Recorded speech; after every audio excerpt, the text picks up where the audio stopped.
ಶಿಡ್ಲಘಟ್ಟ ತಾಲೂಕಿನ ಮೇಲೂರಿನ ಶಾಸಕರ ಗೃಹ ಕಚೇರಿಯಲ್ಲಿ ತಿಪ್ಪೇನಹಳ್ಳಿ ಹಾಲು ಉತ್ಪಾದಕರ ಸಹಕಾರ ಸಂಘದ ನೂತನ ಅಧ್ಯಕ್ಷ, ಉಪಾಧ್ಯಕ್ಷೆ ಹಾಗೂ ನಿರ್ದೇಶಕರ ಅಭಿನಂದನಾ ಕಾರ್ಯಕ್ರಮ ನಡೆಯಿತು.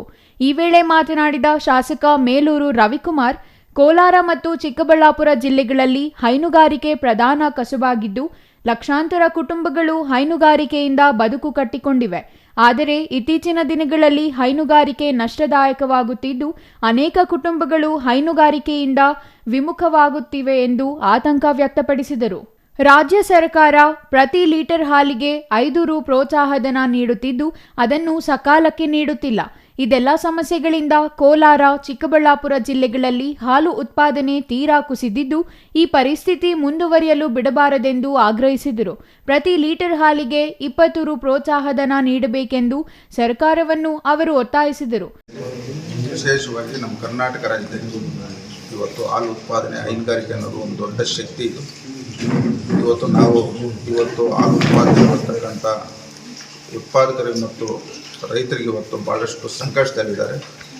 ಉದಾಹರಣೆಗೆ ಇವತ್ತು ನಮ್ಮ ಕೋಲಾರ ಜಿಲ್ಲೆ ಮತ್ತು ಚಿಕ್ಕಬಳ್ಳಾಪುರ ಜಿಲ್ಲೆ ಇವತ್ತು ಹಾಲು ಉತ್ಪಾದನೆ ದಿನ ಕಡಿಮೆ ಆಗ್ತಾಯಿದೆ. ಇದಕ್ಕೆಲ್ಲ ಕಾರಣ ಇವತ್ತು ಹಾಲಿಗೆ ಸೂಕ್ತವಾದ ಬೆಲೆ ಸಿಗ್ತಾ ಇಲ್ಲ. ಇವತ್ತು ರಾಜ್ಯ ಸರ್ಕಾರ ಇವತ್ತು ಹಾಲು ಉತ್ಪಾದಕರಿಗೆ ನೀವು ಹೆಚ್ಚಿನ ಪ್ರೋತ್ಸಾಹಧನ ಕೊಡಬೇಕಂತ ಸರ್ಕಾರಕ್ಕೆ ನಾವು ಮನವಿಯನ್ನು ಮಾಡಿದ್ದೀರಿ.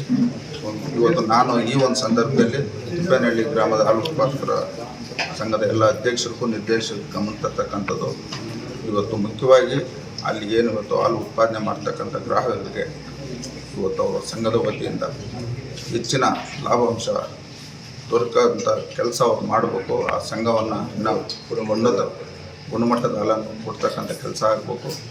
ಮತ್ತು ಇನ್ನೂ ಹಾಲು ಹೆಚ್ಚಿನ ಶೇಖರಣೆ ಮಾಡ್ತಕ್ಕಂಥ ಕೆಲಸ ಅವ್ರು ಮಾಡಬೇಕು. ತಿಪ್ಪೇನಹಳ್ಳಿ ಡೇರಿ ನೂತನ ಅಧ್ಯಕ್ಷ ಜೆಡಿಎಸ್ ಬೆಂಬಲಿತ ಟಿಎಲ್ ಅಂಬರೀಶ್, ಉಪಾಧ್ಯಕ್ಷೆ ಶಕುಂತಲಮ್ಮ, ನಿರ್ದೇಶಕರಾದ ವೆಂಕಟೇಶಪ್ಪ, ರಾಮಚಂದ್ರ, ಆಂಜಿನಪ್ಪ, ರಮೇಶ್, ನಾಗರಾಜ್, ಕೃಷ್ಣಪ್ಪ ಅವರನ್ನು ಅಭಿನಂದಿಸಲಾಯಿತು. ಛಾಯಾ ರಮೇಶ್, ಸಿಟಿವಿ ನ್ಯೂಸ್, ಶಿಡ್ಲಘಟ್ಟ.